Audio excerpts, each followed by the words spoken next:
மாண்புமிகு பேரவைத் தலைவர் அவர்களே, மாண்புமிகு உறுப்பினர் ஜி.கே. மணி அவர்கள் இந்த அவையிலே மட்டுமல்ல, அவர் கட்சியைச் சார்ந்தவர்கள், அவர் கட்சியினுடைய தலைவர்கள் வெளியிலும் இது பற்றி தொடர்ந்து பேசிக் கொண்டிருக்கிறார்கள். ஆனால் அனைத்தையும் இந்த அவையில் அவர் பதிவு செய்யல, வெளியில பேசிக் கொண்டிருப்பதை. அதானியோடு முதலமைச்சருக்கு தொடர்பு இருக்கிறது, அதானியை முதலமைச்சர் சந்தித்து விட்டு சென்றார், இதெல்லாம் பேசி இருக்கிறார். அதையும் பேசுவார் என்று தான் எதிர்பார்த்தேன், பேசவில்லை. என்ன காரணம் என்று தெரியவில்லை.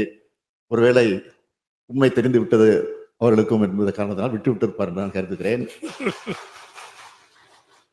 தமிழ்நாட்டில் அதானி குழுமத்தினுடைய தொழில் முதலீடுகள் குறித்து பொதுவெளியில் வரும் தவறான புகார்களுக்கு நம்முடைய மின்துறை அமைச்சர் செந்தில் பாலாஜி அவர்கள் தெளிவான விரிவான விளக்கத்தை தொடர்ந்து 2-3 முறை விளக்கி இருக்கிறார்கள்.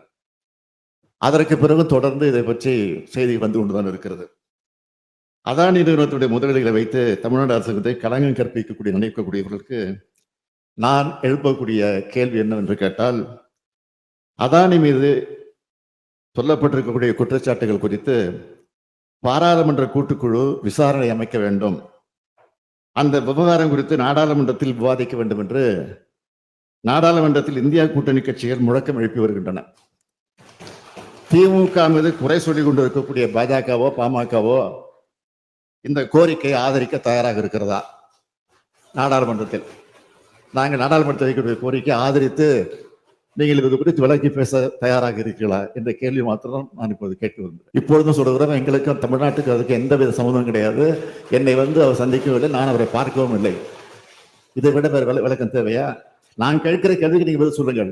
இது குறித்து நாடாளுமன்றத்தில் இன்றைக்கு இருக்கக்கூடிய எதிர்கட்சிகள் எல்லாம் ஆளுங்கட்சியை பார்த்து பிஜேபி ஆட்சியை பார்த்து இது விசாரணை குழு அமைக்கப்பட வேண்டும் என்று கோரிக்கை வைத்துக் கொண்டிருக்கிறார்கள். அதை ஆதரித்து பேசுவதற்கு நீங்க தயாராக இருக்கிறீர்களா? நீங்கள் ஆழமாக போகவில்லை என்று சொன்னால் உங்கள் தலைவர்கள் ஆழமாக போய்கொண்டு இதை பற்றி ஒரு அரசியலாக்கி கொண்டிருக்கிறார்கள். அதற்காக தான் அந்த விளக்கத்தை நான் அவையிலே எடுத்து சொல்லியிருக்கிறேன். இதுவரை நான் பொறுத்து தான் இருந்தேன், அதுக்கு விளக்கமே நான் சொல்லவில்லை. உரிய அமைச்சராக இருக்கக்கூடிய செந்தில் பாலாஜி தான் அதுக்குரிய விளக்கத்தை இருந்து கொண்டிருந்தார்கள். ஆனால் இன்றைக்கு அவர் இல்லை. அதனால்தான் நான் எழுதி விளக்கத்தை உங்களுக்கு சொல்லியிருக்கிறேன்.